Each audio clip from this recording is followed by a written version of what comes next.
Top of the morning, natural humans. This is day 5 of the 5-day edible garden challenge. And this morning I will be showing you how to convert lawn to crop.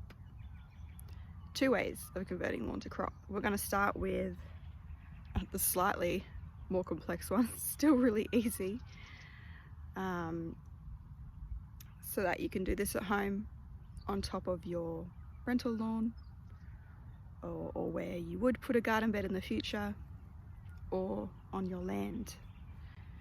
And you can make these as wide and as long as you like. I'll give you some measurements for the actual rows and where you walk in between, but there's no limit. But here is where I'll be doing the first demonstration today, because I want to put the plant that I've chosen here in this garden bed. So just pretend this is short lawn.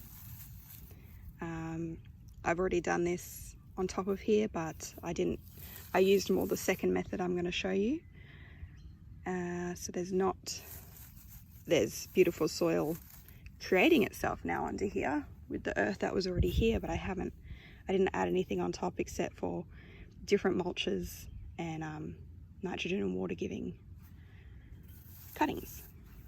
So the grass creeping in or taking over really isn't an issue until summer. The rest of the year it's fine, and then you can just whip a snip it, but I allow it to grow a bit.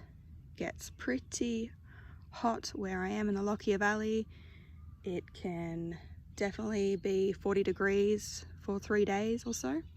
And yet, using all these methods that you've been learning through the week, you could feel under here in the peak of summer and it would still be moist and it wouldn't be dry at all. It'd be beautiful. And there's lots of humus and good things going on. So first you get your beautiful soil wherever you got it from.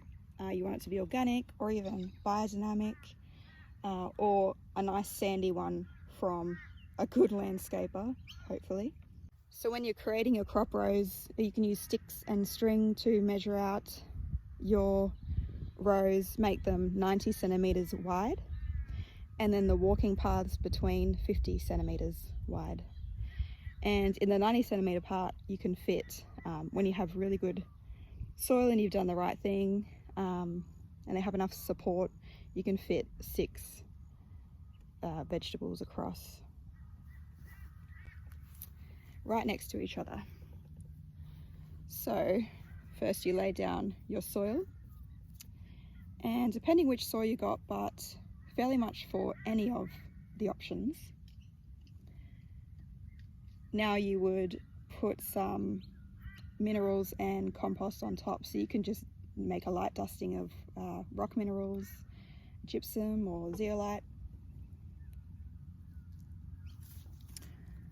You can also put compost on top, but with compost you don't want to go more than 1 inch of compost, because then you'll be killing your plants. So you want to keep it under maybe like 1 centimeter or so of compost.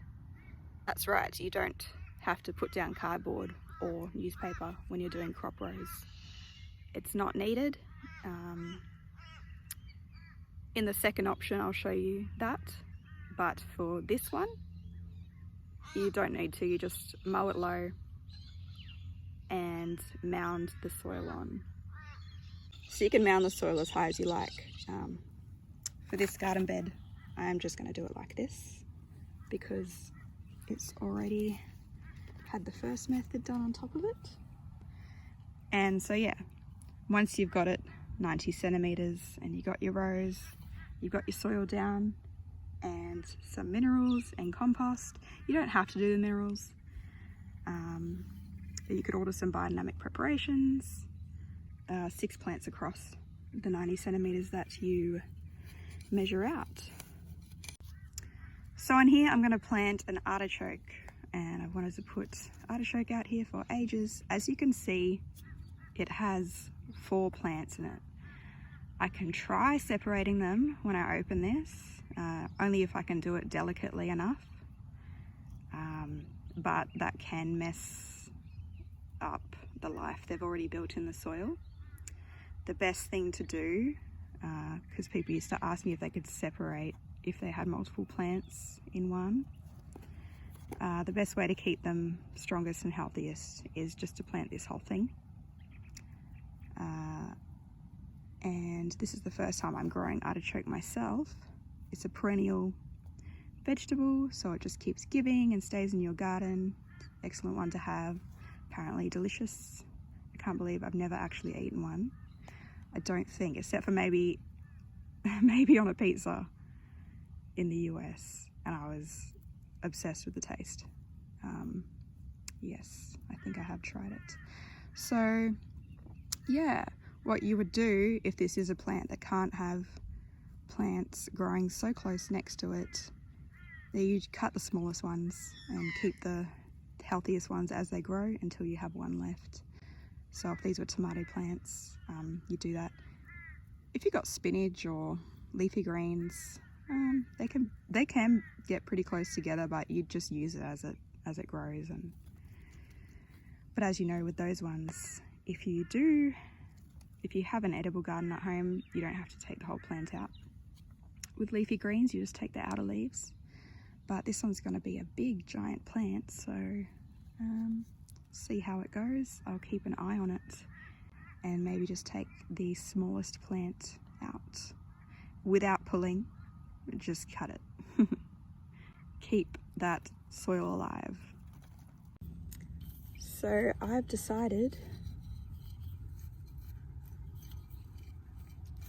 to keep it like that for now, and you would be either sowing direct, you can put seed on top, so you would make a row of your depth, you can measure it with your ruler, and then you put your seeds in and lightly cover them up,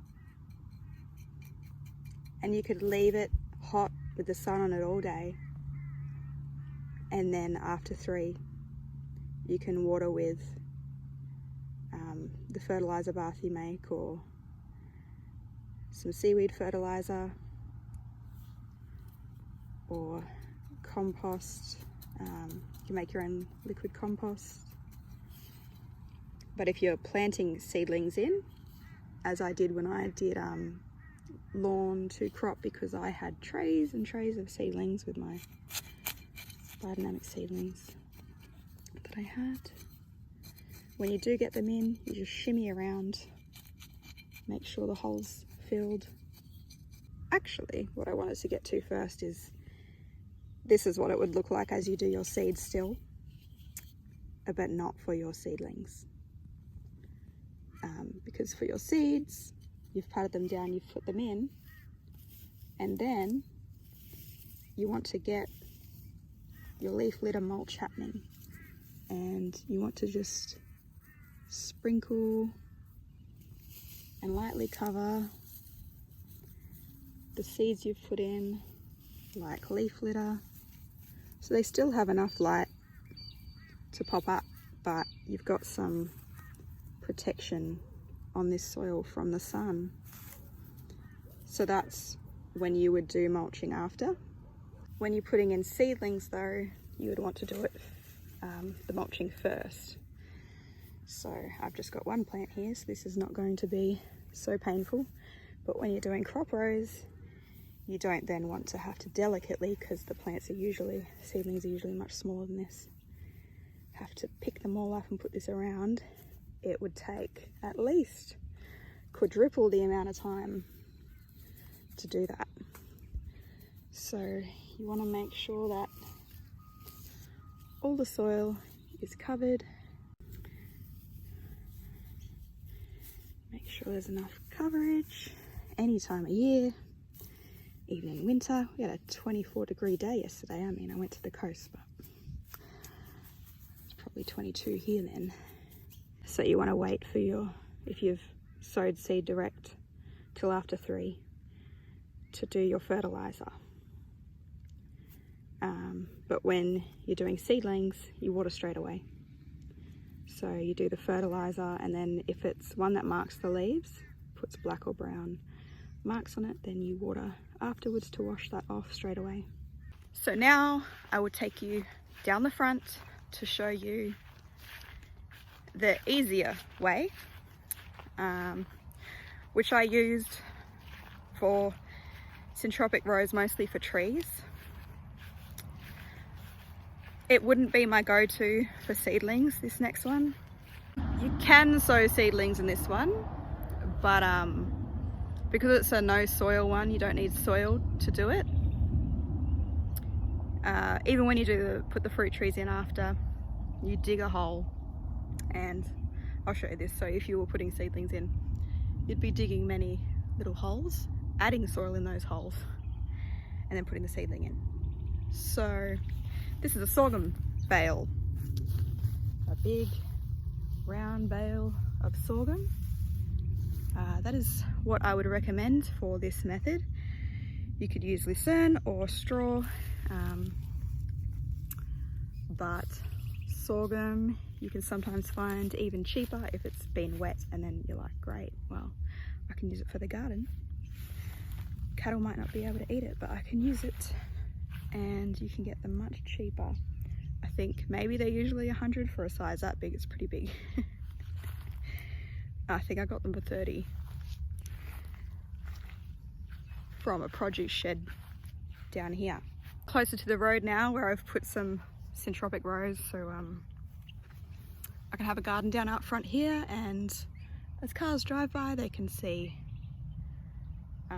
what's going on here. So sorry about the car noise. It's not a busy street, but they can tend to drive faster. So here is a second example where I've put some support trees and perennial vegetables in first. So, and I need to come in and add into it now. But you want to stack sorghum or the mulch that you have. So you do your 90 centimeter rows again, or if you're just planting a fruit tree, you can use this for your fruit tree as well to make it happy.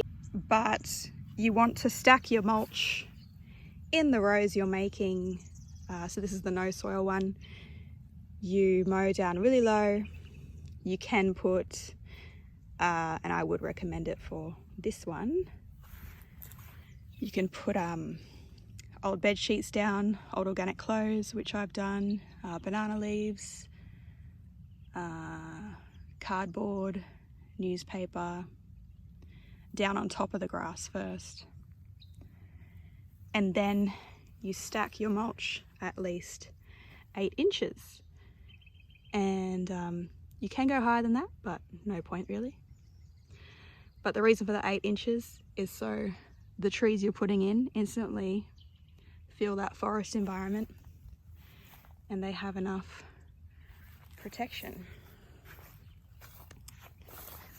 So on this one, I've planted black bean, cassava, Brazilian spinach.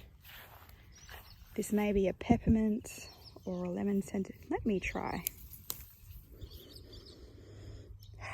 This is a lemon scented gum. Wow. That smells amazing. It's beautiful. Look how big it's gotten. We get a lot of water down this side. The land slopes down here. So you want to stack it at least 8 inches high, and it'll break down in, 3 to 6 months. But I mean, this is still going. I do need to fix it up a bit now. Then you would dig a hole. And you dig down until you find the cardboard or the bed sheets. You dig all the way through the 8 inches, and you take some scissors or a knife and you poke through them.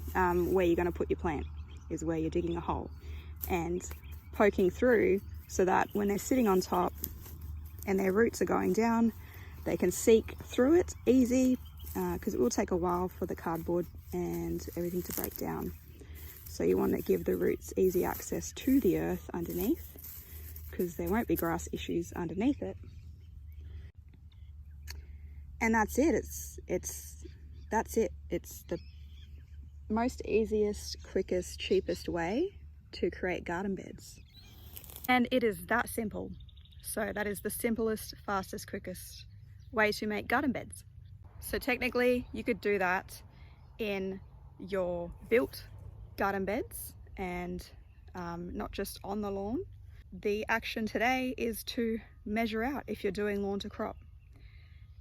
To get some sticks and string, measure out your 90 centimetre rows, your 50 centimetre walkways, which you can put all sorts of material down your walkways, many options, like wood chip and things.